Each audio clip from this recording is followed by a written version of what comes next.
So I just had my 37th birthday, and as I was sitting here and trying to think about what I wanted to share with everybody on this episode, around that, I really just kind of came to the point where I wanted to tell everyone that, yeah, I'm 37 years old and I'm very happy. And more importantly than that, I'm fulfilled in my life. And I don't say that as trying to brag or anything, but I think it's just really important for us to hear when people are that way, because we hear so much more of the opposite. We hear well, I'm depressed, or I'm broke, or I'm struggling right now, or whatever. And my life is not perfect. We've got lots of struggles. I mean, we were in the ER with my grandmother this weekend for my birthday. But despite all of that stuff, I am really, satisfied with where I am in life. And I think that as a culture, sometimes we get a little over obsessed with happy. It's like, go find happiness, do what makes you happy. And I think happiness is overrated in our culture, to be totally honest with you, because happiness can't exist without sadness. You can have a constant state of joy. Joy and happiness are not the same thing. You can have a constant state of joy, but you can't have a constant state of happiness. It has to ebb and flow. And sure, you want to have more happy moments than sad moments, but what I always try to encourage people to do is to chase significance. And it was interesting, a couple of weeks ago, or a couple of months ago, actually, my wife was telling me, she's like, do you want to do this business thing? She's like, you just don't seem happy. Like, you just seem like you've been really miserable about it recently. And I was like, no, what are you talking about? I'm loving this. She's like, I mean, that's not what I'm hearing. And I'm like, you're right. I have been complaining a lot recently. Well, that's because I was doing aspects of building some of the infrastructure of the business and writing these emails on the back end and doing all these things. It's like, I didn't really enjoy that. That wasn't fun. It was grunt work. It was like, you got to do these things and get them over with, and I just wanted to get through that part as quickly as possible. But the reason that it didn't matter in the fact, while I wasn't happy doing it, was because I knew I was building something that was significant and meaningful to me. So happiness took a back seat to that, and I didn't mind it. And I think that if you find something in your life that you can work towards that is meaningful and significant to you, you're going to find that not only do you, probably have more happy days than not, the sad days or the days that you're depressed or the days that you're angry or frustrated or whatever it is, you don't actually mind them that much. It's like, okay, yeah, whatever. I'm frustrated. I don't want to do this, but it doesn't matter. It's got to get done. I'm building towards something, and it's greater than this minor inconvenience or tiny amount of pain that I'm dealing with. So I think that's really kind of the secret to just finding satisfaction. It's in our work.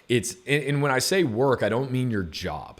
Okay. When I mean work, I mean like taking care in building something. So that could be work in your marriage. It could be work at your job. It could be work at your own business. It could be work at your play. That's actually something I think that's really important that's lost. When you look, I'm starting to see this trend that when people hit their 30s, and especially when kids start getting involved in their later 30s and things like that, the hobbies seem to just kind of end. And that's not good. That's not healthy. We need hobbies. We need to find things that we enjoy doing that don't have necessarily a purpose for the sake of work to them. So what I wanted to do is I just wanted to talk about 3 things. If I could tell you 3 things that I think could help you find meaning and significance and really just enjoy this journey that you're on, this adventure that we are on. These are the 3 things that I would recommend. So the first one is to keep a journal. I actually keep 2 journals. The first journal that I keep, I actually don't write in either of these journals daily or anything like that. I know people that do, and that's great. But I have this one journal that is about significant moments in time in my life, important thoughts, big events that have happened and what I thought about those, different things like that. And I write those down, and I write this journal. It's in a very fancy leather case on some really expensive paper.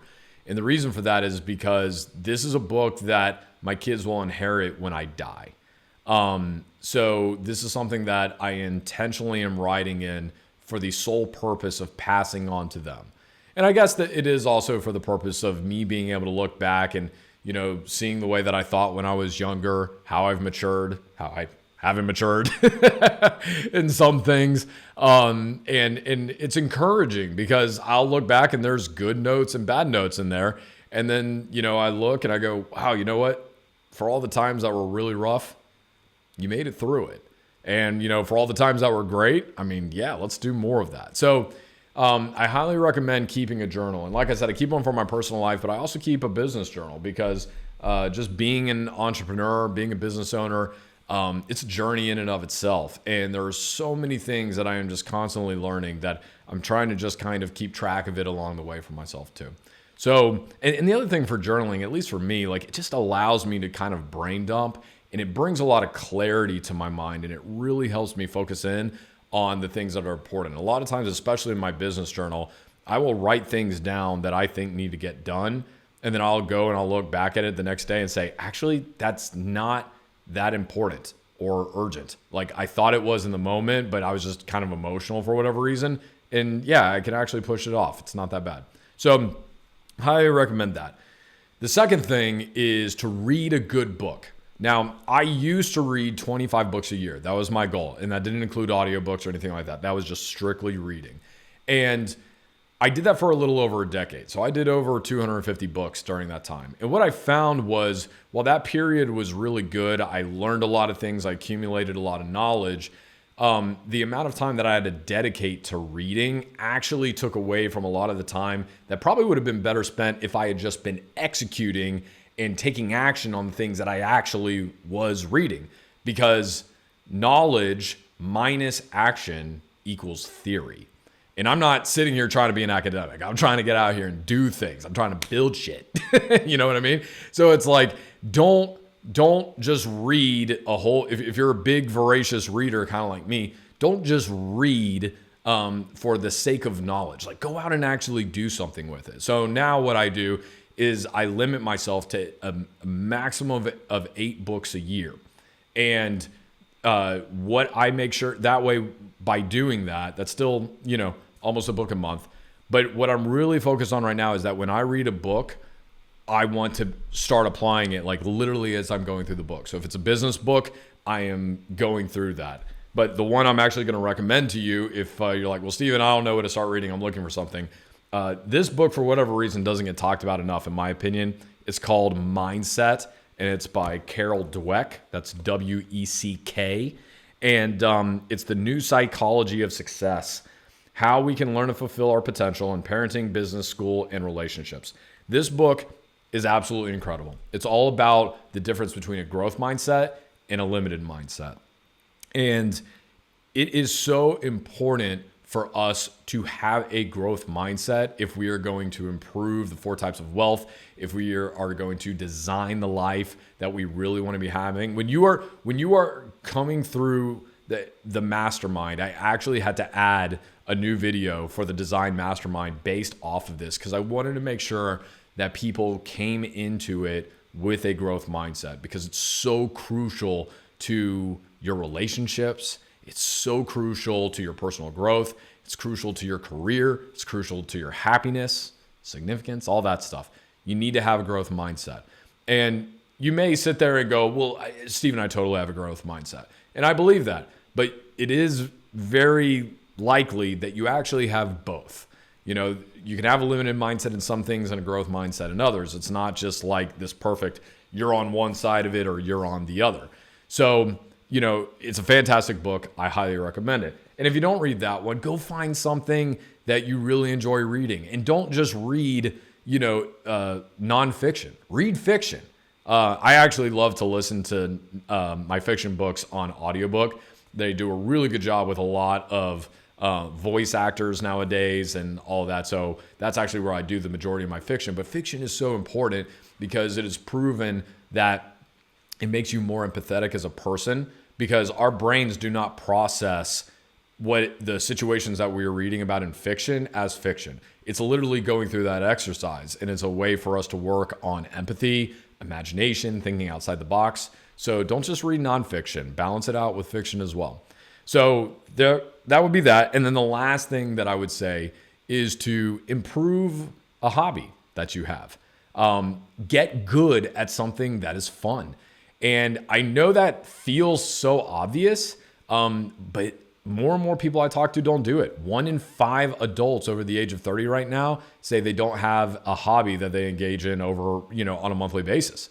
So every year for my birthday, because that is not an issue for me personally, I have so many different hobbies. I'm an extremely curious person. When my wife first met me, she used a adjective to describe me that I don't think anybody's ever used before, but I think kind of hit the nail on the head a little bit for me. And she said, "You're very multi-dimensional."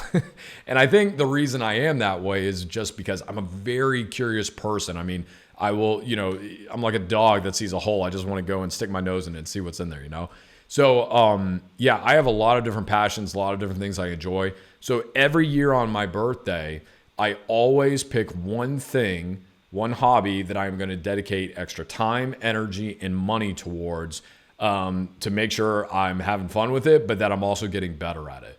A couple years ago, it was scuba diving. The year before that, I wanted to get a lot better at videography because I was really enjoying that. I bought a drone, was doing a whole bunch of things. It was so much fun. And then this year is actually golf. So I play golf very slightly below averagely. And I just want to get better at it enough to where when I'm hanging out with friends, especially ones that are a lot better than me, I'm not like really slowing the game down or, being a hindrance. If I can get my game down from like 100 to like the high 80s or something, I would be thrilled. So, and I think it's totally doable. So that's kind of my focus for this year. I'm going to be working on golf and, I'm really excited about it. It's going to be fun. Doesn't mean I don't partake in any of my other, hobbies or anything like that, but that's the one that I'm really focused on improving this year. So those would be the 3 things that I would just kind of recommend as a way to kind of stoke the fires of finding significance on this adventure that we're all on together. So I hope that that gives you some encouragement. I hope that you realize whether you're at a state of your life to where you're extremely satisfied and fulfilled with where you are, or if you're really struggling, you're searching for that meaning, you're battling, with depressive thoughts, and you just don't seem to have clarity on what to do next. I hope those 3 little things will help you to kind of take action and to, take just one step in the right direction. Just get a small win. It doesn't matter where you are on that, kind of spectrum I was just talking about. That's one of the big things that I've really been focused on in my life over the past few years is not to worry about the big wins as much. I put them out there. I'm always shooting for them. There's always something to chase. But the ones that really make the difference are the small daily wins. Are you winning on a daily basis? Because whether your life is going good or whether your life is going bad, if it's going good, the small daily wins are what are going to keep those habits and those disciplines that you've formed and keep your success, moving in the right direction. If you're somebody who's on the opposite end of that and you're struggling and you don't have the clarity and you don't know what to do and you're just battling with yourself in your mind and the negativity and that limited mindset and all these other things, getting those small wins on a daily basis, taking 10 minutes to find something that you can improve on, different things like that, that is how you start to turn the tide. That's how you start to right the ship. So anyway, give those things a shot, and until we talk it again.